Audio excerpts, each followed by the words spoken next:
ಸ್ನೇಹಿತರೆ ನಮಸ್ಕಾರ. ಈ ಬಣ್ಣದ ಲೋಕ ಎಂತಹ ಡೇಂಜರಸ್ ಲೋಕ ಅನ್ನೋದು ಈಗ ಮತ್ತೆ ಜಗಜ್ಜಾಹೀರಾಗಿದೆ.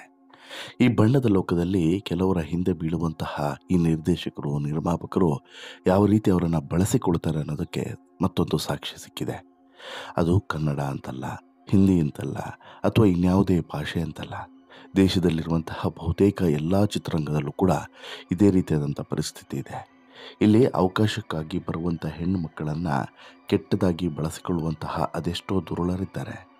ಅತ್ಯಂತ ಗೌರವದಿಂದ ನಡೆಸಿಕೊಳ್ಳುವಂತಹ ಒಂದಷ್ಟು ನಿರ್ದೇಶಕರು, ನಿರ್ಮಾಪಕರು, ನಟರು ಒಂದು ಕಡೆ ಆದರೆ, ಮತ್ತೊಂದು ಕಡೆ ಕೆಟ್ಟ ದೃಷ್ಟಿಯಿಂದನೇ ಮತ್ತು ಅವರನ್ನು ಬಳಸಿಕೊಳ್ಳಬೇಕು ಅನ್ನುವಂತಹ ಉದ್ದೇಶದಿಂದನೇ ಒಂದು ದುಷ್ಕೃತ್ಯವನ್ನು ನಡೆಸುವಂತಹ ಪ್ಲಾನನ್ನು ಮಾಡುವಂತಹ, ಕೆಟ್ಟ ಪ್ಲಾನ್ಗಳನ್ನು ಮಾಡುವಂತಹ ಅದೆಷ್ಟೋ ಜನ ನಮ್ಮ ನಡುವೆ ಕಾಣಿಸ್ತಾರೆ. ಅದೇ ರೀತಿ ಕುಂಭಮೇಳದಲ್ಲಿ ವೈರಲ್ ಆದಂತಹ ನೀಲಿ ಕಣ್ಣಿನ ಹುಡುಗಿ ಮೊನಾಲಿಸಾ ಈಗ ಕಣ್ಣೀರಲ್ಲಿ ಕೈ ತೊಳೆಯುವಂಥ ಪರಿಸ್ಥಿತಿ ಬಂದಿದೆ.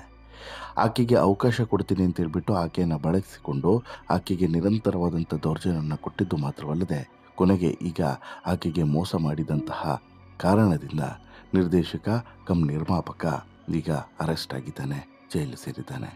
ಹಾಗಾದರೆ ಯಾರಾತ ಈಕೆ ಮೊನಾಲಿಸಾ? ಯಾವ ರೀತಿ ಮೋಸ ಹೋದ್ಲು ಎಲ್ಲವನ್ನು ಕೂಡ ಹೇಳ್ತಾ ಹೋಗ್ತೀನಿ. ಅದಕ್ಕಿಂತ ಮುಂಚೆ ನೀವು ಇನ್ನೂ ಕೂಡ ನಮ್ಮ ಚಾನಲನ್ನು ಸಬ್ಸ್ಕ್ರೈಬ್ ಮಾಡಿಲ್ಲ ಅಂದರೆ ದಯವಿಟ್ಟು ಕೂಡಲೇ ಸಬ್ಸ್ಕ್ರೈಬ್ ಮಾಡಿ ಸ್ನೇಹಿತರೆ. ಒಂದು ವಿಚಾರ, ಕುಂಭಮೇಳದಲ್ಲಿ ಈ ಸಲ ಸಿಕ್ಕಾಬಟ್ಟೆ ಒಂದೊಂದೇ ಸಂಗತಿಗಳು ಭಾರಿ ಚರ್ಚೆಯ ಕೇಂದ್ರಬಿಂದು ಆಗಿತ್ತು. ಮಹಾಕುಂಭಮೇಳ ಇಷ್ಟು ವರ್ಷಗಳ ನಂತರ ನಡೀತಿರೋದ್ರಿಂದ ಸಹಜವಾಗಿ ಎಲ್ಲರ ಕುತೂಹಲದ ಕೇಂದ್ರಬಿಂದು ಆಗಿತ್ತು. ಇದೇ ಮಹಾಕುಂಭಮೇಳದಲ್ಲಿ ಕೇವಲ ಈ ರುದ್ರಾಕ್ಷಿಯ ಮಾಲೆಗಳನ್ನು ಮಾರ್ತಾ ಇದ್ದಂಥ ಒಂದು ಹುಡುಗಿ ಇದ್ದಕ್ಕಿದ್ದಂತೆ ವೈರಲ್ ಆಗ್ತಾಳೆ. ಯಾರೋ ಒಬ್ಬರ ಕ್ಯಾಮ್ರಾ ಕಣ್ಣಿಗೆ ಬೀಳುವಂಥ ಈಕೆ ನಂತರ ಇಡೀ ಭಾರತದ ಹಾಟ್ಸ್ಪಾಟ್ ಮತ್ತು ಬಿಸಿ ಬಿಸಿ ಚರ್ಚೆಯ ವಿಚಾರವಾಗಿ ಬಿಡ್ತಾಳೆ. ಅದರಲ್ಲೂ ಕೂಡ ಆಕೆಯ ನೀಲಿ ಕಣ್ಗಳು, ಆಕೆಯ ನಗು, ಆಕೆಯ ಸೌಂದರ್ಯ ಆಕೆಯನ್ನು ಎಲ್ಲಿಗೋ ಕರ್ಕೊಂಡೋಗಿ ನಿಲ್ಲಿಸ್ತು. ಏನೂ ಇರದಂತಹ ಮತ್ತು ಬಡತನದ ಬೇಗೆಯಲ್ಲಿ ಬೇಯ್ತಾ ಇದ್ದಂಥ ಮೊನಾಲಿಸಾಳನ್ನು ಬಣ್ಣದ ಲೋಕಕ್ಕೆ ಪರಿಚಯಿಸುವಂತಹ ಉದ್ದೇಶದಿಂದ ಈಕೆಯ ಬದುಕನ್ನೇ ಇವತ್ತಿಗೆ ಹಾಳು ಮಾಡಿಬಿಟ್ರು ಅನ್ನೋದರಲ್ಲಿ ಡೌಟೇ ಇಲ್ಲ.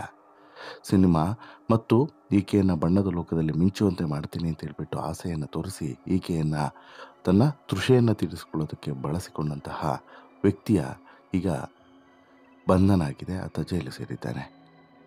ಉತ್ತರ ಪ್ರದೇಶದ ಪ್ರಯಾಗ್ನಲ್ಲಿ ರುದ್ರಾಕ್ಷಿ ಮಾರಿಕೊಂಡು ಒಬ್ಬಳು ಹುಡುಗಿ ನಿಂತಿದ್ಲು. ಆ ಹುಡುಗಿಯೇ ಮೊನಾಲಿಸಾ ಅಂತೇಳಿ. ಈ ಹುಡುಗಿಯನ್ನು ಸಿಕ್ಕಾಬಟ್ಟೆ ವೈರಲ್ ಮಾಡಿದಂಥ ಪರಿಣಾಮ ಏನು ಮಾಡ್ತಾರೆ, ಸಿನಿಮಾ ರಂಗದವರು ಕಾಂಟ್ಯಾಕ್ಟ್ ಮಾಡ್ತಾರೆ.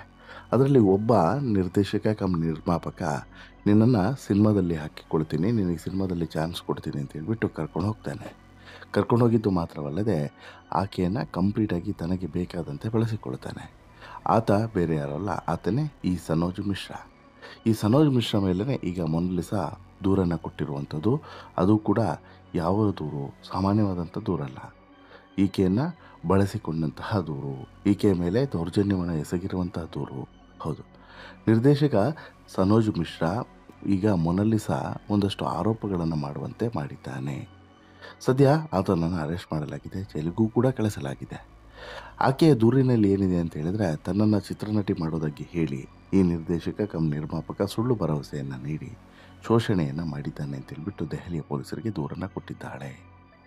ಅಷ್ಟು ಮಾತ್ರವಲ್ಲ, ಮಹಾಕುಂಭಮೇಳದ ವೈರಲ್ ಮತ್ತು ಸೆನ್ಸೇಷನ್ ಆಗಿದ್ದಂಥ ಮೊನಾಲಿಸಾಳನ್ನು ಇಲ್ಲಿಂದ ದೆಹಲಿಗೆ ಕರ್ಕೊಂಡೋಗಿ ದೆಹಲಿಯಲ್ಲಿ ಒಂದಷ್ಟು ಸಿನಿಮಾದ ಆಫರ್ಗಳನ್ನು ಕೂಡ ಕೊಡಿಸೋದಾಗಿ ಹೇಳಿ ಅಲ್ಲಿಯ ಒಂದು ಮನೆಯನ್ನು ಮಾಡಿಕೊಟ್ಟು ಅಲ್ಲಿ ಇರುವಂತೆ ಈಕೆಯನ್ನು ಪುಸಲಾಯಿಸಿದ್ದ. ನಂತರ ಈಕೆಯ ಜೊತೆಗೆ ತನ್ನ ತೃಷೆಯನ್ನು ತೀರಿಸಿಕೊಳ್ಳುವಂಥ ಕೆಲಸವನ್ನು ಮಾಡಿದ್ದ.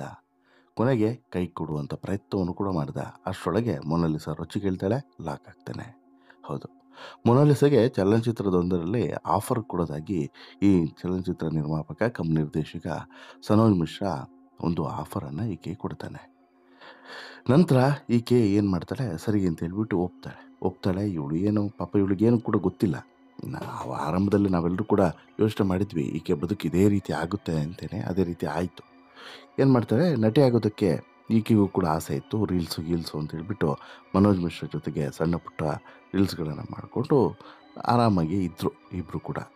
ಅದಾದ ಬಳಿಕ ಈಕೆಗೆ ಸಿನಿಮಾದ ಆಸೆಯನ್ನು ತೋರಿಸ್ತಾನೆ ಈತ, ಯಾರೋ ಮಿಶ್ರಾ.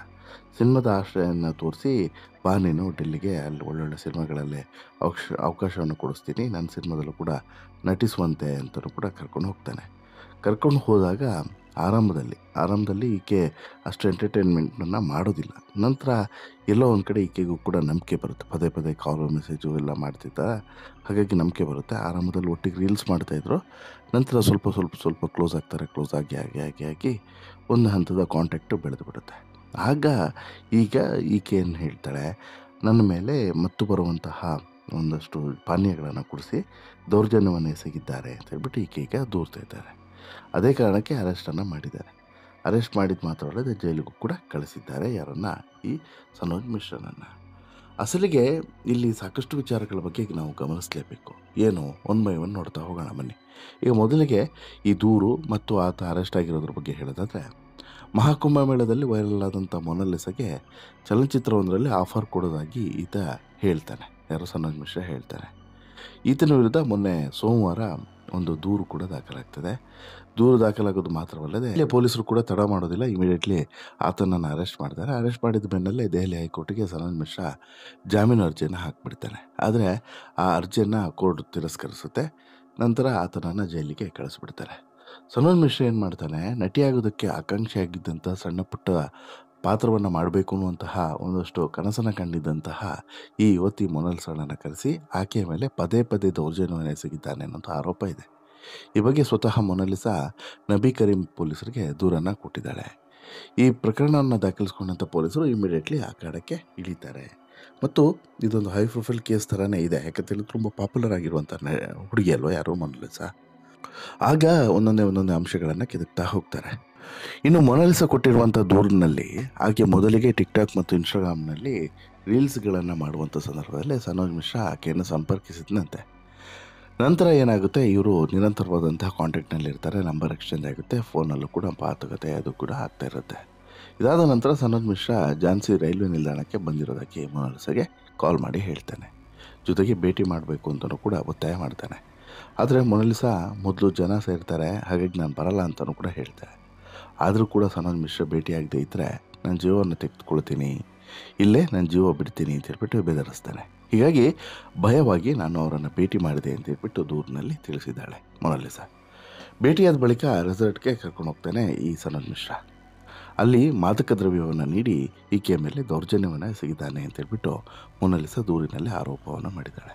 ಅಲ್ಲದೆ ತನ್ನ ಖಾಸಗಿ ವಿಡಿಯೋ ಮತ್ತು ಫೋಟೋಗಳನ್ನು ತೆಗೆದು ಬೆದರಿಕೆಯನ್ನು ಹಾಕಿ ಮದುವೆ ಆಗೋದಾಗಿಯೂ ಕೂಡ ಭರವಸೆಯನ್ನು ಕೊಟ್ಟು ಹೋಗಿದ್ದ ಅನ್ನುವಂತಹ ಒಂದು ಆರೋಪವನ್ನು ಮಾಡ್ತಾರೆ. ಜೊತೆಗೆ ಅಷ್ಟು ಮಾತ್ರವಲ್ಲ, ಆಕೆಯ ಮೇಲೆ ನಿಯಂತ್ರಣವನ್ನು ಸಾಧಿಸಬೇಕು ಅನ್ನುವಂಥ ಉದ್ದೇಶದಿಂದ ಆಕೆಗೆ ಚಲನಚಿತ್ರಗಳಲ್ಲಿ ಪಾತ್ರಗಳ ಭರವಸೆಯನ್ನು ಕೂಡ ಕೊಟ್ಟಿದ್ದ ಅಂತ ಹೇಳ್ಬಿಟ್ಟು ಈ ನೊಂದ ಹುಡುಗಿ ಮೊನಾಲಿಸಾ ಆರೋಪವನ್ನು ಹೊರಿಸಿದ್ದಾಳೆ. ಈ ಹಿಂದೆ ಮಿಶ್ರಾ ಮಹಾಕುಂಭಮೇಳದಲ್ಲಿ ಮಣಿಗಳನ್ನು ಮಾರ್ತಾ ಇದ್ದಂತಹ ಮತ್ತು ವೈರಲ್ ಆದಂತಹ ನಂತರ ಸಾಮಾಜಿಕ ಮಾಧ್ಯಮಗಳಲ್ಲಿ ಭಾರೀ ಖ್ಯಾತಿ ಗಳಿಸಿದಂಥ ಮೊನಾಲಿಸಾಳನ್ನು ಒಂದಷ್ಟು ಕನ್ವಿನ್ಸ್ ಮಾಡಿ, ನಾನು ನಿಮಗೋಸ್ಕರ ಸಿನಿಮಾವನ್ನು ನಿರ್ಮಾಣ ಮಾಡ್ತೀನಿ ಅಂತ ಹೇಳ್ಬಿಟ್ಟು ಹೇಳಿ ಒಂದು ಪ್ರೆಸ್ ಮೀಟನ್ನು ಕೂಡ ಕರೆದಿದ್ದ. ಅಷ್ಟು ಮಾತ್ರವಲ್ಲ, ಮುಂಬರುವಂತಹ ಸಿನಿಮಾ ದಿ ಡೈರಿ ಆಫ್ ಮಣಿಪುರದಲ್ಲಿ ಮೊನಾಲಿಸಾಗೆ ನಾಯಕಿ ಪಾತ್ರವನ್ನು ಕೂಡ ಕೊಟ್ಟಿದ್ದೇನೆ ಅನ್ನುವಂಥ ಘೋಷಣೆಯನ್ನು ಮಾಡಿದ್ದ. ಅದಕ್ಕಾಗಿ ಆಕೆಯನ್ನು ನಟನಾ ತರಬೇತಿ ಸ್ಕೂಲ್ಗೂ ಕೂಡ ಕಳಿಸಿಕೊಟ್ಟಿದ್ದೀನಿ ಅಂತ ಕೂಡ ಹೇಳ್ಕೊಂಡಿದ್ದ. ಮೊನಾಲಿಸಾ ತರಬೇತಿ ಪಡೆಯುವಂಥ ವಿಡಿಯೋಗಳನ್ನು ಫೋಟೋಗಳನ್ನು ಕೂಡ ಸಾಮಾಜಿಕ ಜಾಲತಾಣಗಳಲ್ಲಿ ಆಗಾಗ ಹಾಕ್ತಾಯಿದ್ರು.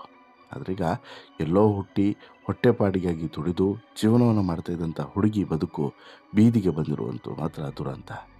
ಇದರಿಂದ ಮುಗ್ಧ ಹುಡುಗಿ ಅರ್ಧ ರಾತ್ರಿಯಲ್ಲಿ ಐಶ್ವರ್ಯ ಬಂದರೆ 100 ಬಾರಿ ಯೋಚನೆ ಮಾಡಬೇಕು ಅನ್ನೋದನ್ನು ಅರಿತುಕೊಳ್ಬೇಕಾಗಿತ್ತು.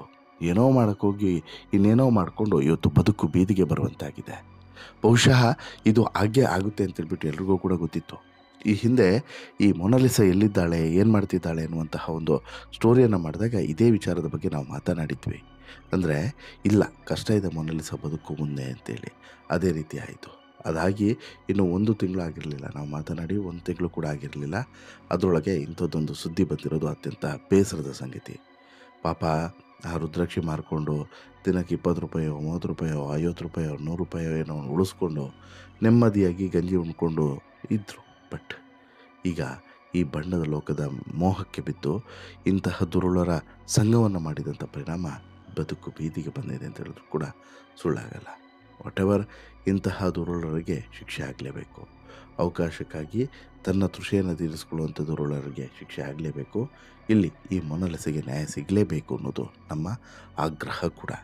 ನಿಮಗೇನಿಸುತ್ತೆ ಸ್ನೇಹಿತರೆ, ಮೊನಾಲಿಸಾ ಮೋಸ ಹೋಗಿರೋದ್ರ ಬಗ್ಗೆ ನಿಮ್ಮ ಅಭಿಪ್ರಾಯ ಏನು? ದಯವಿಟ್ಟು ನಿಮ್ಮ ಅಭಿಪ್ರಾಯವನ್ನು ಕಮೆಂಟ್ ಮಾಡಿ ತಿಳಿಸಿ. ಜೊತೆಗೆ ಈ ಸ್ಟೋರಿ ಇಷ್ಟ ಆಯಿತು ಅಂತ ಹೇಳಿದ್ರೆ ಲೈಕ್ ಮಾಡಿ, ಶೇರ್ ಮಾಡಿ, ಚಾನಲ್ಗೆ ಸಬ್ಸ್ಕ್ರೈಬ್ ಆಗೋದನ್ನು ಮರಿಬೇಡಿ. ಧನ್ಯವಾದ.